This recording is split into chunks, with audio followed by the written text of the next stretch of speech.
actually happened almost a year ago now, but it was one of my most memorable trips. Uh, the picture that you see here is actually of from one of the small hillocks that we went for birding there, and the place is absolutely picturesque. Lots of valleys and hills, and the winding roads through these valleys. And the birding experience is along the road actually, and I will talk more about it. But let's do a quick overview. So essentially, this was not a 7 day monsoon trip. Actually, it was a 5 day trip through eastern Himalayan habitats and the Darjeeling district of West Bengal. Rongtong is actually sort of like the hills and the foothills, kind of low elevation, about 1500 to 1700 feet from sea level. And it's consists mostly of subtropical broadleaf forest woven essentially interspersed with tea estates and small hillocks. The climate is mostly warm and humid, and you see a lot of signature species of cuckoos and raptors. Then Senchal Wildlife Sanctuary is in Darjeeling. It's along the ridge essentially. All the forest over here that you see is mostly oak and rhododendron. Again, so Darjeeling is a hill station, so it's fairly above the sea level approximately. It ranges all the way from 4,900 to about 8,500 feet from mean sea level. The temperature is very nice. It's misty, cool, and you get to see a lot of varied species of birds over here. Ranging from partridges, laughing thrushes, minlas, sunbirds, tree creepers, and greenfinches. So this was the itinerary. Essentially, we spent 4 days in Rongtong and then 1 day in Senchal in the middle. Rongtong, as I said, is all hills and tea estates. And you sort of bird along a 5 kilometer ghat-like stretch of road. And then in the middle, there are some tea estates where also you get access to go into the estates to do some birding as well. But note that, the terrain is quite difficult. When I went, the monsoon had just started receding, but it was still wet and slush. So no leeches per se, but I did find one or two of them in my shoes. So the good thing is that residents are very mindful of their environment, so they live very much in harmony with the nature that you see over there. In fact, our guide, who is Peter Beck, he comes from a tribal family, and they have a motto called Jal, Jungle, or Zameen. So they live by the code of these three essentially, and they make sure that everything is preserved and taken care of. The other single day that was there in Central Wildlife Sanctuary. So this is proper hilly regions, and we mainly went here to see the great parrotbill, but we could not. We just heard it, but we could not see it. We saw the black-throated and a couple of other things like the spotted laughing thrushes and the scaly laughing thrushes.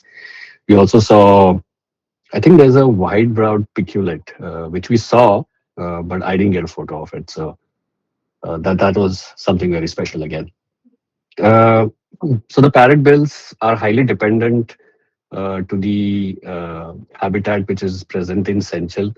So you have these very narrow bamboo-like, plants and flora that you see over there on which they are dependent, and it's disappearing quite fast and alarmingly so. And so this is probably a species that will disappear in our own lifetimes.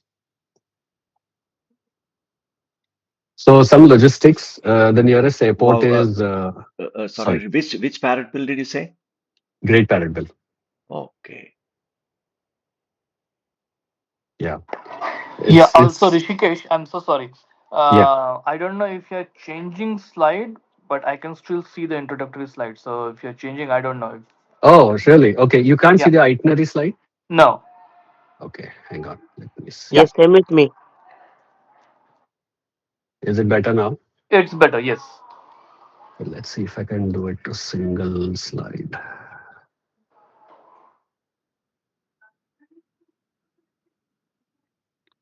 I think doing a slideshow might. Is this a PDF? This is a PDF. This is a Okay, PDF. Control L will work. Control L.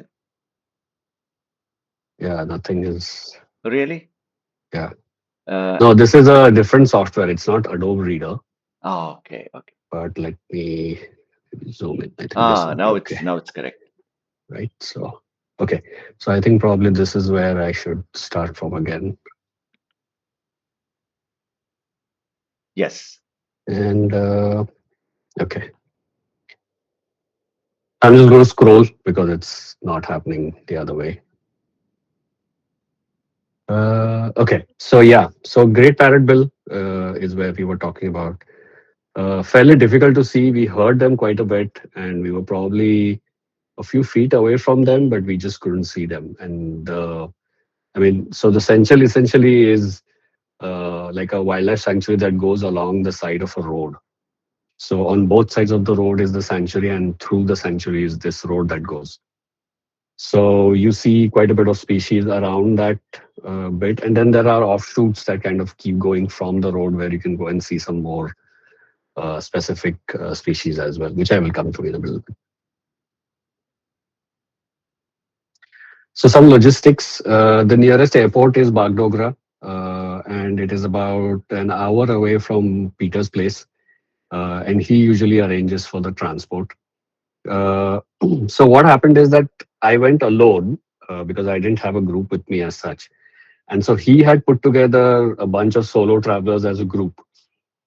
And then, we kind of ended up burning all together. And as it so happens that, out of the group of one, two, three, four, five people, four of them were from Pune and we never knew each other. So, and then there was one gentleman from Kolkata.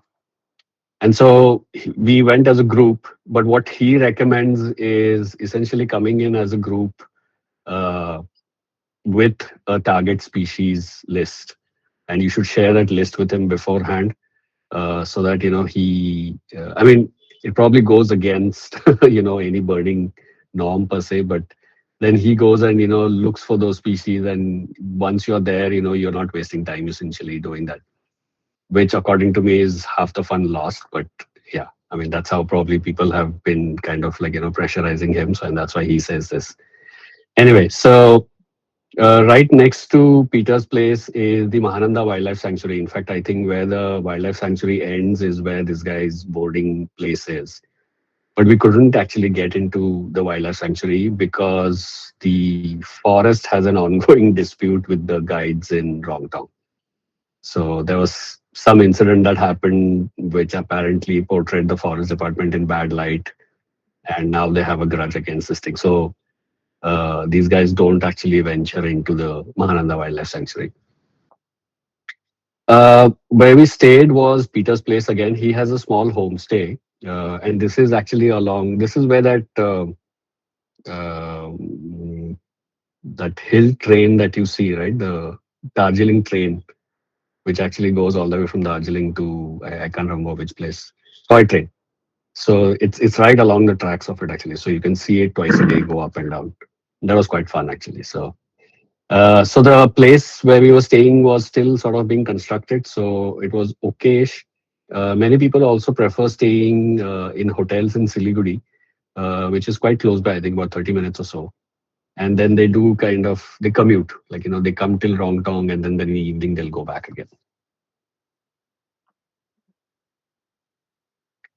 The habitat is quite nice. It's quite lush, but it's degrading quite rapidly. Monsoon weather, so some days are pleasant than the others. Darjeeling was absolutely beautiful, kind of cool, and I mean it's a hill station. It's known for its weather and climate, so it was quite nice.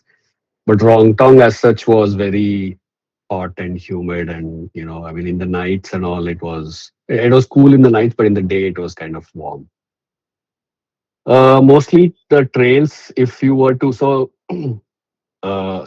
what happens with Rongtong is that you will kind of keep driving along that ghat-like road, and then you will stop. and go into small hilltops and hillocks, where you will try and find specific species.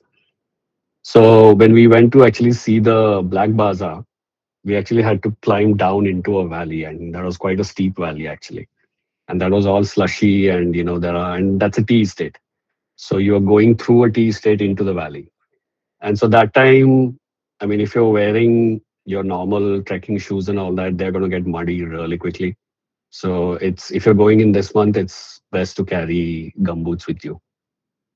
And so again, leeches not a problem, but I did find a few in my shoes. The climate is such that if you don't have sunshine, then it's all overcast and it's very foggy and misty. So you will see species, but you may not be able to photograph them very, yeah, very properly. So some of the species that we'll get into now. Before I get into this, any questions?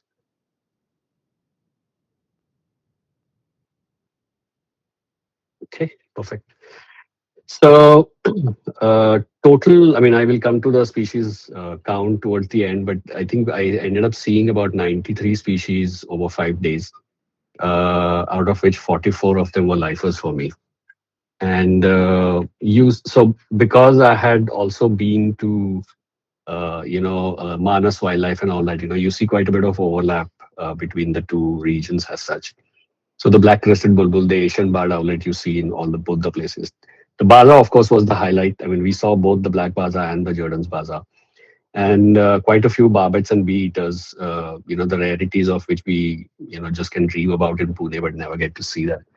Brown bubuk, which earlier I think was called a brown hawk owl, and so that we also got to see very clearly actually, and I kind of got to record a few calls of it also. The blue-eared barbet is a rarity in Rongtong as well, and we only got to see the juvenile of the species, but we at least got to see them. So that was quite exciting.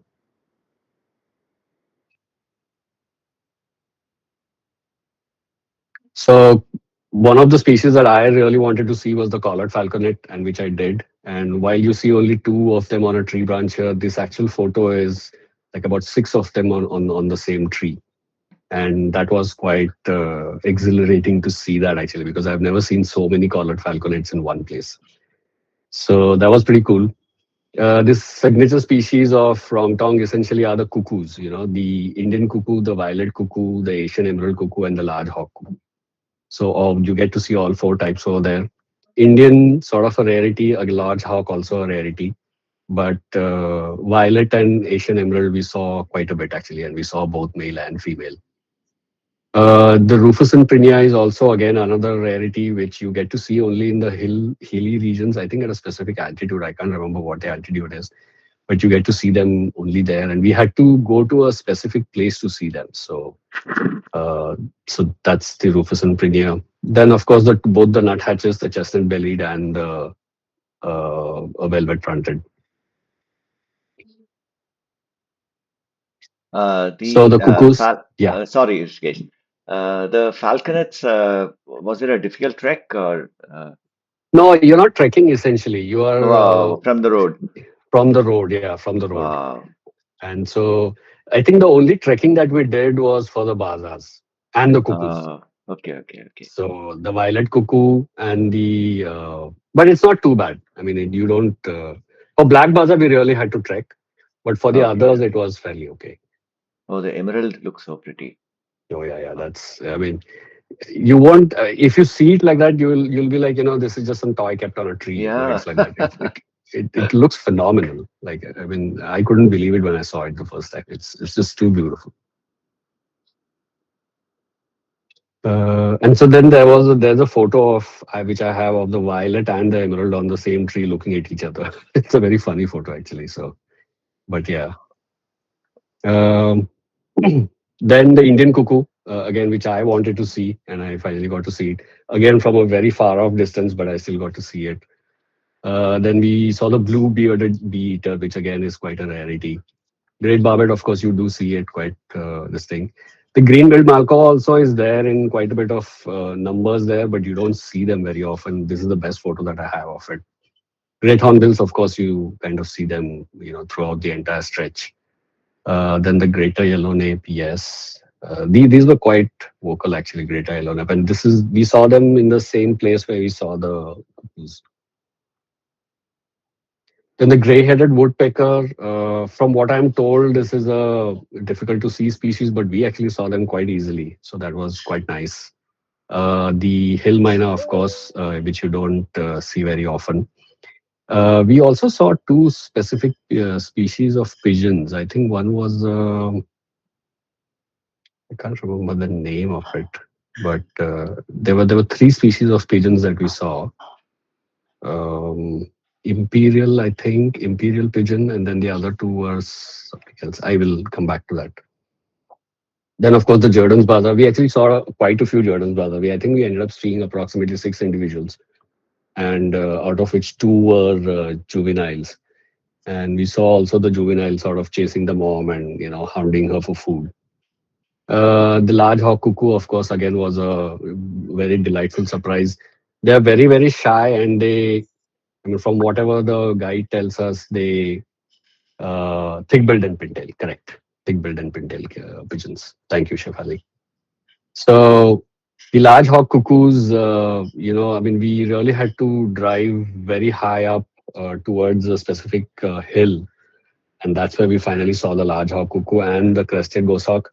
But I don't have a picture of the crested goshawk, so but we saw them. Then the large wood shrike is also something that you don't get to see very often. This we saw along with the collared falconets, so this was also quite a good sighting as such.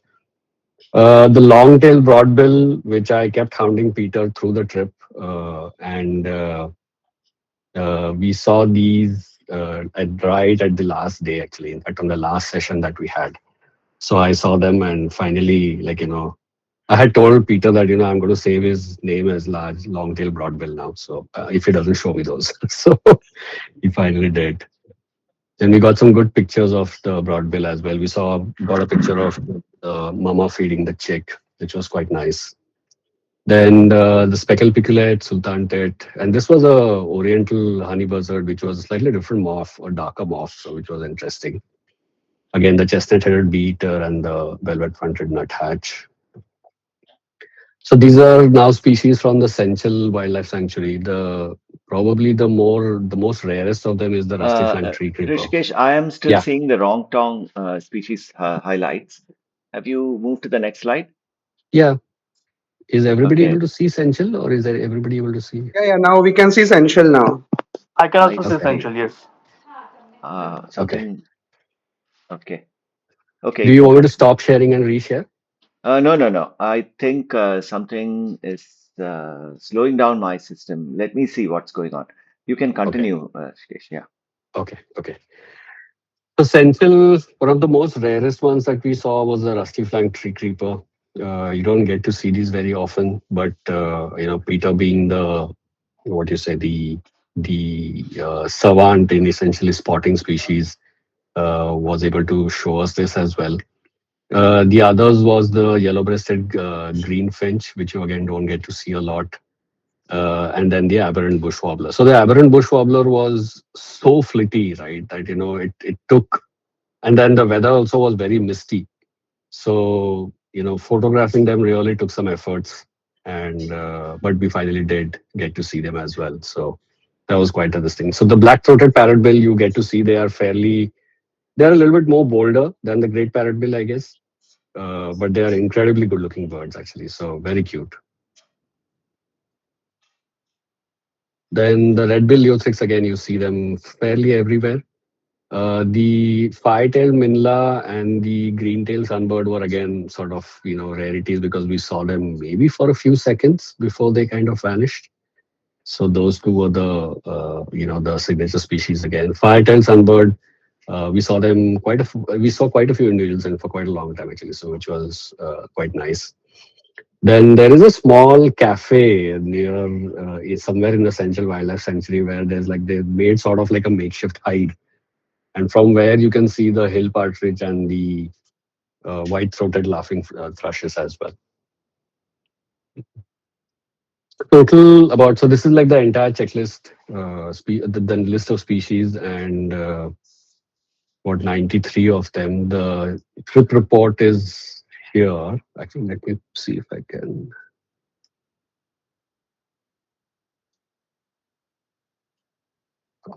I'll put it here in the chat. How do I get the chat? There is a In small call dialogue. messages. So this is the trip report.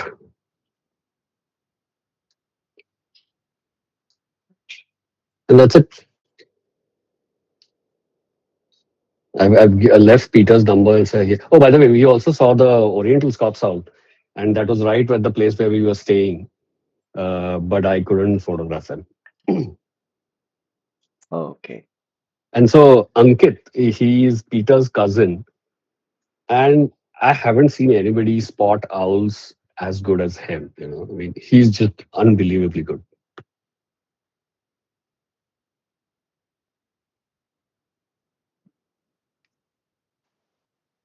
Hi, Hrishikesh. Hi, Great presentation, great photos. thank you. I just wanted to ask. So you mentioned that it was misty at a few places, and then it was. So the photos. So some of the photos look like they are taken with the sun out in the open. Yes, So yeah, most of the is the weather photos are like from the it? sun out. Okay, okay. So is it like it rains for some time, then it gets sunny Correct, very quickly, and then it again correct, rains for some time? correct, Yeah, correct, okay, okay. correct. I see, I And see. so then, spotting the species when it is sunny, that's the challenge. Yeah. Okay. That's it. Yeah, great. Thank you.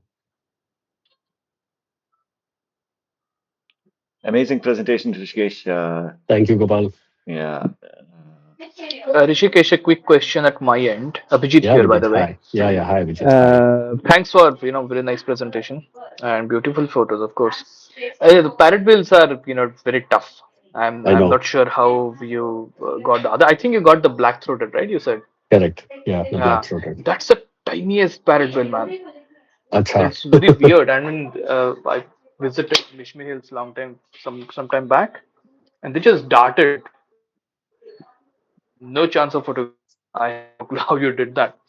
Yeah, But yeah. They are just tell incredibly me a few fast. things. So, after seeing the parrot bill in Mishmi Hills, I realized that those are the most difficult species to even track and photograph. Was Right. that also the case at your end? Yes. Yes. Uh, So what I did, I mean, so this is where knowing. I mean, this is probably a photography tip now. But knowing your camera as well as you can really pays off, yeah, dividends in such cases. yeah. Because I knew that my camera, even if I bump up the ISO, it's going to get good pictures. But I wanted a faster shutter speed. Mm, One, because my hands shake, and second, these birds are very fast moving. yeah, So I mean, and so what happened is, so the black throated parrotbill also, we saw it landing on specific branches, right? So it mm, would, and so then we were sort of able to predict that, okay, this is the next branch it may probably land on. So we right, sort of pointed at that and we kept, and fortunately it came there. right. Hmm. Another maybe a little bit of uh, snobbish question, or maybe a little bit of disturbing question to ask. How much callback and what do you say? These people in Northeast, they also use the pointer Right, to indicate the birds because they're so tiny and all of them are right, so right, right, skulking. So right. that part is fine. I mean, at least showing them with uh, laser, that part is okay. But how much callback was required? Right. So so the good thing about Peter, right? What he does is he does use callbacks. Okay. I mean, Ah, but then what he does is he will probably use it for 30 seconds, and right, then for the next 5 minutes he will not use anything. right, right. So he will space it out properly like that, and he doesn't use a Mm, laser pointer. He will point to it the old-fashioned way, actually. So right. using clues in the habitat and stuff like that. So Ah, ah. so no laser pointer, but Okay. yeah, he does use calls. But then what I saw that, so in RongTong, right? I mean, Mm, because everything is so far away, right? Nothing comes when you call. Yeah. So, I mean, like, we saw the dollar bird because it was just on the branches there, right? We saw the Hmm. long tail broadbill again because it was right there, right? So, I mean, we could spot it. We didn't really use calls. But Hmm. then for some specific species, right, for like the great parrot bull or the Hmm. aberrant bush wobbler or Hmm. the fire-tailed sunbird, right? So those we had to use calls. Acha. Acha. So Baza and all, they just don't respond to calls. So then that we anyway saw. Hmm. In fact, Black Baza, he would use calls. He tried using calls, but I think so for me, fortunately, what happened is the first bird I saw on the trip was the Black Baza. Oh, brilliant. Yeah, so that was very fortunate actually. And the good thing is that because when we walked down that valley, it was just two of us, so there weren't a lot of people. So the Baza also was not spooked. So it Ah. sat there and gave us a good show and everything. But the second time when the other, like, the other two people who had joined us a little bit late, right? They also wanted to see the Black Bazaar. So we went to that same spot again. But Hmm. that time there was a group of approximately 12 people. Oh. And the bazaar just wouldn't, like, come near. It would be very far away and it kept flying. Hmm. So yeah, I think it gets spooked if there are too many people. Right. And is it like, in the beginning you said that he asks for a list of Right, birds that you want to see? Because right, I experienced the same thing while I was also doing birding in Mishmi Hills, because that person, our sort of tour operator, right, he also had asked us that, is it your first time visiting this right, place? His intention of getting the list was so that if you have any target species and if you are coming in the right season. So right, in Mishmi Hills, if you go later, all the migratory birds, which are elevational migrants, so they right. would come down. So I his see. concern was that. So if you are going, if you go there for maybe dragopans and pheasants, he would recommend a different season. But if it is your I first see. time, and then if your focus is on passerines or maybe get maximum of that given Bird region, count then he essentially. Right, recommends that way. So right. was it also the case over there? Yes, yes. Here also is the same way. In fact, if you want to see the rufous neck hornbill and all that, you need to go when it is actual monsoon season, proper monsoon Oh, right, season. right, Because by this time, by August time, the all the hornbills would go very deep into the forest, right. so you don't get to see them. Ah. So, and of course, if you go a little earlier, or maybe somewhere around April, March, April, May, you will also have to do Lat Panchar separately Mm, because you will see different birds in Lat Panchar and you will see different birds here. But mm, in this trip, when I asked him, he said that everything that you would see in Lat Panchar, you would see here also right now. So right. yes, it is very season specific of what you would see. Mm. And a last question at my end. Which was the commonest and which was the least occurring Uh, species over there, typically in that region? I think the least occurring would be the parrotbill and the tree creeper. The most common occurring would be the let's see. Actually, the most common occurring would be the cuckoos. Oh, Oh, really? Emerald. really? Yeah, yeah, yeah. Wow. Ah, The that is emerald surprising. and the violet. Yeah. Oh, they are common. Oh, They're common. nice. They're fairly common. We in the 5 days we ended up seeing them on all 3 days actually. So So Wow. it is 5 days and 70 species. Wow. So many new yeah, ones every day. And yeah, yeah. Absolutely, in terms of the absolutely. season, Rikesh, is this the best time, or is it for a first timer? This is a good time to Actually, I visit. think for a first timer, Okay. this or the winter season is probably a good time to go. Don't go Uh, in the monsoons because the terrain becomes very difficult. I think Aniruddha had gone in the monsoon because he wanted to see the rufous neck. okay. But yeah, the terrain becomes difficult. The weather is difficult. So and it rains. I mean, even now in the what you would say in the fading end of the monsoon season, we saw so much rain. I can only imagine what it will be during that time. So, but yeah, and of course, to see the rufous neck also, you have to trek through quite a bit. It's not very easily visible. So yeah, and so there was one more I forgot to tell. Actually, there is one more place that he takes you to. It is sort of like a highway, and it's about an hour away from Rongtong, but it's not exactly in Darjeeling, so it's somewhere in between. And so that place, he said that it acts like a flyway. And he says that, birds from 5 different places actually converge here before moving to different parts down south. So he says that if you're coming in winter, this is where we usually come and spend quite a bit of time because you end up seeing quite a bit of stuff over here. But the problem there is that one, the it's a road and there's a deep gorge on the one side and the hilly region on the other side, and so everything is very far away. So you'll be able to see, but you may not be able to get great photos. Shivrai was asking about heights. Rishikesh did mention a restaurant in Senchal where he took the white-throated laughing thrush. Yeah, Uh, white photo. Yeah, I we don't know actually how. saw. Yeah, yeah. No, I don't know how the height culture is in this area. You mean HIKE? Hide. Oh, hide culture. Uh, Okay, okay. No, it's not very prevalent actually. okay. It's not very prevalent. Only in Central, that too, it's a mix. When I say hide, it is essentially a coffee table and you sit at Okay. the coffee table. Okay. That's the hide actually. So, Okay. but from what Peter was telling me is that he apparently has two hide like places that he's opening. Okay. And so he has a few properties in Rongtong.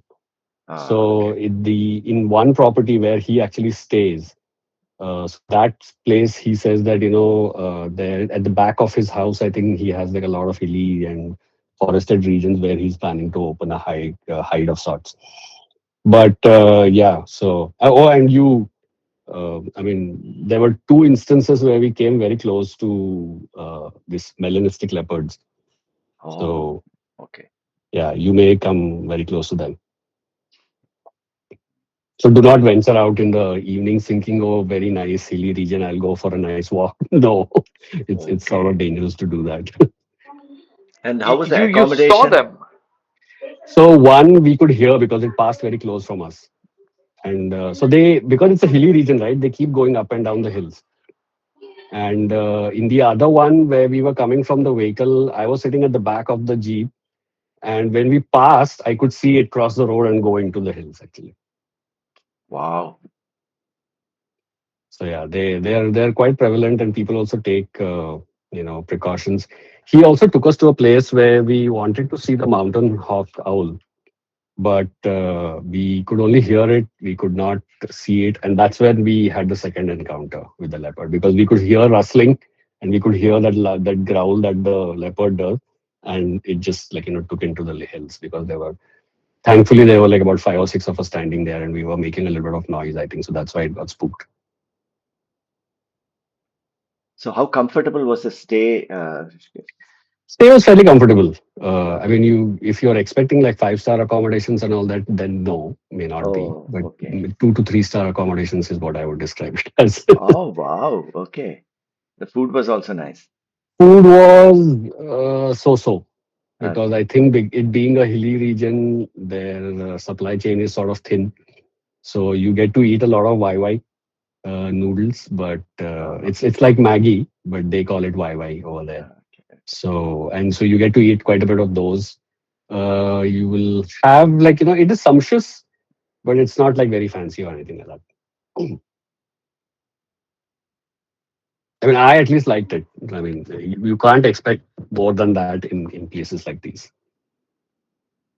Yeah, Rishikesh, I don't Yeah. know if I missed it, but then how much was roughly cost per head? Oh yeah. I No, no, you didn't miss it actually. I forgot to tell it.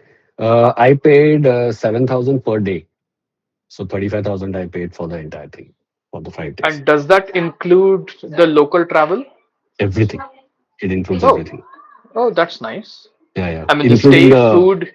Yeah, yeah. Stay, food, guide, Oh, wow. internal travel, pick up from the airport, everything.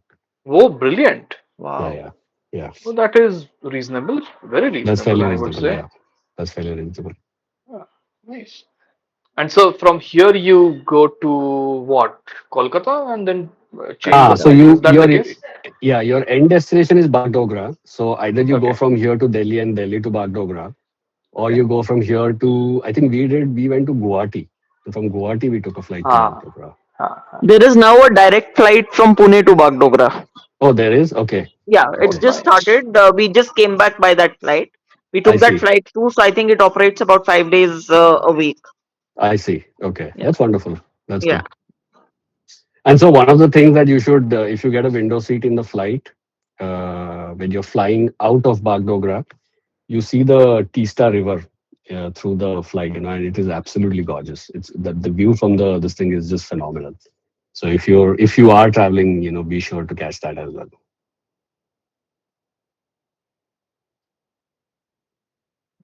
Rishikesh, just one more question. How Sure. many other groups did you come across? Was it like crowded at places, or was it like just you No, people? no, it was not crowded. Except for the. So what had happened is a lot of people, right? They don't actually come with a guide. They'll just come by themselves. I think probably because they've come before and they know the spots, so they come. Okay. People from Kolkata travel quite regularly. So for the Emerald Cuckoo, I think a lot of people had come just for the Emerald Cuckoo. And at those Okay. spots, there was some crowding. But I mean, the birds, I think, are probably used to that because they were not getting spooked or anything. They were, staying put there and they were chilling and everything. So yeah, Okay. yeah. So like when we went to see the Jordan's Bazaar, again, there were quite a few people there. Black Bazaar, there was only in the second day, that big group was there. Otherwise, it was just me and Peter.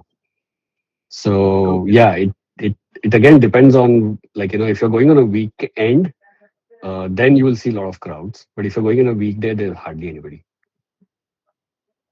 Okay. So then, does that mean, Rishikesh, that because you went during the weekdays, the rates were lower? Was that the case, or No, no, the I don't rates think in so. general? No, no, I no. see. It's essentially season, right? So Uh, I think that's what he charges all through all the seasons. I don't think that there is any off rate as such. So, but I think what happened with me is I went 17 to 22. I think there was a weekend plus 3 more days like that. So in on the weekend we saw a bit of people, but on the other 3 working days there was hardly anybody. It's an experience though. I mean, Abhijit, Absolutely, yeah. you've been to Vishnu Hill, so you would know. But this itself is like quite an experience.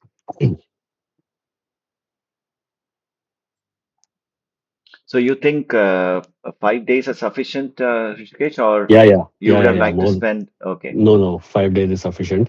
Unless you want to do Mahananda as well, then you would probably okay. want to spend some more time. You actually, so this guy's place is right on the Mahananda River. So yeah, on the backside of his place, right, you actually see great hornbills coming and roosting in the evening. Oh, So so yeah, I think that way it is there. But then if you want to do Mahananda, I guess you would want to spend at least another 2 to 3 days more. mm. And a lot of people also would, sometimes from here they would go to Mishmi and then Dehing Pataki and all that like that. So that is, but I mean, if you have like 20, 30 days and you're just doing this, then that's this thing. Because even though on map the distances may appear very small, the terrain is so difficult, right, that it'll take you a long time to reach from one place to the other.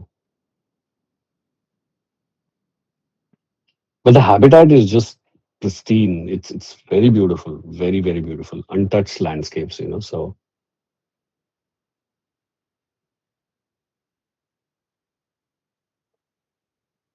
Any other no, I questions? weep for the parrotbill habitats everywhere, even yeah, because yeah, near rowing there is one single site for the other parrotbill, not black-throated, black-breasted parrotbill, I guess. I see. Yeah. So it's under threat. There are people who go for hunting very openly, Yeah, and everywhere the grasslands and parrotbill habitats, particularly, so it's very very weird. rapidly diminishing Yeah, actually. yeah, they So are. And these yeah, parrotbills, what I found, are very sensitive species. yeah, They're yeah, slow highly. flyers. Yeah, yeah, They're highly, slow highly. flyers, and they want to hide in that grass every Correct, time. correct. And yeah, I mean, altitude also, they don't fly along a very high Correct, altitude as such. They correct, just correct. like probably at your eye level is where they would go. Yeah, yeah.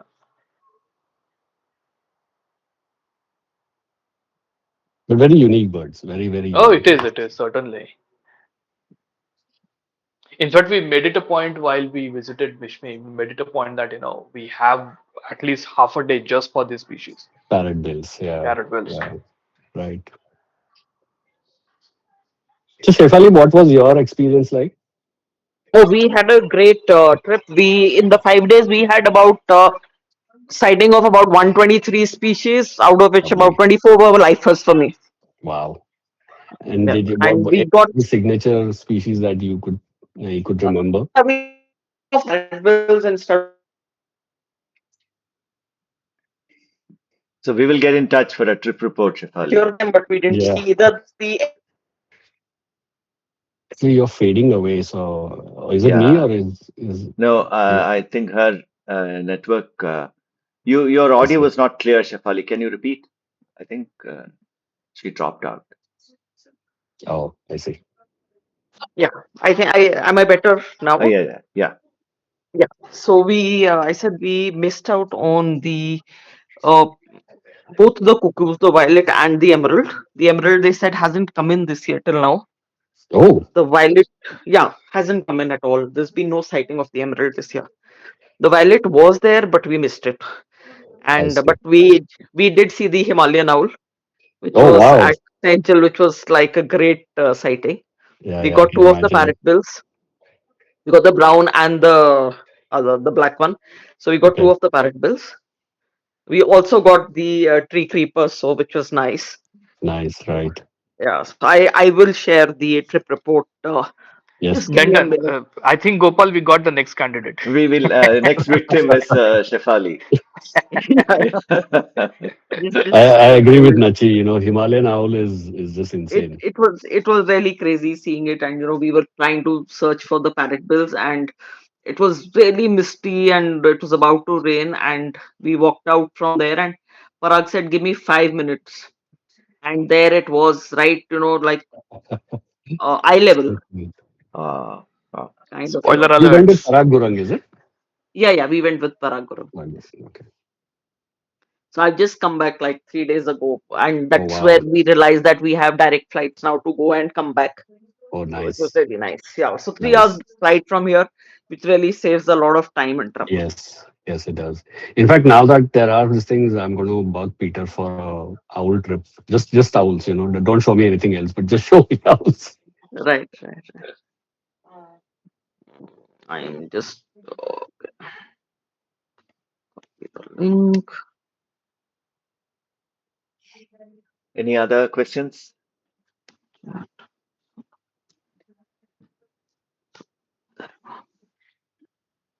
I've Ah, you just have shared your trip report. Okay. yes. I don't know if this gets saved in the. I don't know how I can save this now. Let me. Can you please share this in the group as well, Shivali? Yeah, I'll share it in the group. Okay, yeah, I still have because to add the photographs and stuff there, but I'll ah, keep doing that. But I'll add it to the group. ah, and let's know when we can have your share sometime. Yeah, sure, sometime soon. Yes. Okay. Because my next trip that is planned is now for passage migration. So Oh, Ah, lovely. heading to GRK. Touch. okay. Uh,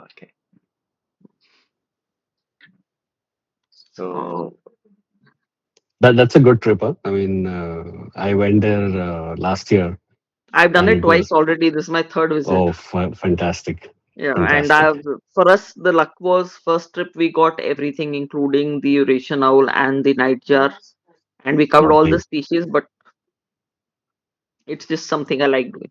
So third time. Good, good, good. Are you going to stay for the count as well? No, I'm not staying for the count. I'm Okay, coming back from there and then thinking of what next to do after that. so cool. Yeah, just I'll just put the link in the group also. okay, then let's close the call. Hopefully, I Yep, have a recording and I'll share immediately after this. Right. sure, sure. Thank you Thank you, so much. Gopal. Thank you, Thank you, Thank everyone. you. Rishikesh. Thank you so much. Thank Thanks, you. Bye bye. everyone. Thank Bye you. Bye. bye. Bye Bye. bye. Thanks, everyone. It was very nice.